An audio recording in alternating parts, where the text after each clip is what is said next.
Good morning. सकाळी सकाळी अशी आयती प्लेट हातात मिळते जेव्हा माझा नवरोबा घरी असतो, कारण तोच उठून सकाळी आमच्यासाठी ब्रेकफास्ट बनवतो. आज सकाळपासूनच भूषण न्यूज लावून बसला होता, पण प्राव्या मात्र खेळायच्या मूडमध्ये होती.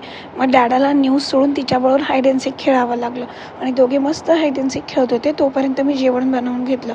आज प्राव्यासाठी मस्त पनीर राईस बनवला. लवकरच तुमच्याबरोबर रेसिपी शेअर करेन. तिला भरवायला घेतलं तर मम्मा माझं टमी फुल झालं हे बघा कशी दाखवते. तिला भरवून झाल्यानंतर मीही जेवायला घेतलं. तेवढ्यात भूषण प्राव्याला घेऊन बसला आणि त्याने काल आणलेली बासुरी तो तिला वाजवून दाखवत होता आणि प्राव्याही मस्त त्याच्याबरोबर एन्जॉय करत होती. संध्याकाळी मस्त तिघेही रेडी झालो आणि निघालो सायली समीरकडे जायला. आज त्यांच्याकडे डिनरसाठी आम्हाला इन्व्हिटेशन होतं. तिकडे पोचलो. प्राव्या आणि इनाराने कोइन्सिडेंटली सेम कलरचे ड्रेस घातले होते. दोघीही खेळण्यात बिझी झाल्या. थोड्या वेळाने समीरने दोघींनाही छान आईस्क्रीम भरवलं आणि दोघीही बघा कसे त्याच्या मागे मागे करतात आईस्क्रीम खाण्यासाठी. त्यानंतर प्राव्याला डिनर भरवायला घेतलं.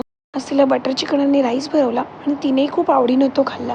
त्यांचं जेवण झाल्यावर आम्हाला वाटलं होतं की त्या झोपतील आणि आम्ही मस्त मूव्ही नाईट करू, पण ह्या दोघी काही झोपल्याच नाही. ह्या दोघींची बापरे बाप एवढी मस्ती सुरू झाली.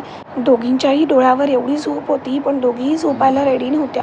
त्यांना फक्त आणि फक्त खेळायचंच होतं. असा छान आम्ही चौघांनीही त्या दोघींबरोबर खेळत खेळत आमचा दिवस संपवला. आय होप तुमचाही दिवस छान गेला असेल. पुन्हा भेटूच उद्याच्या व्लॉगमध्ये.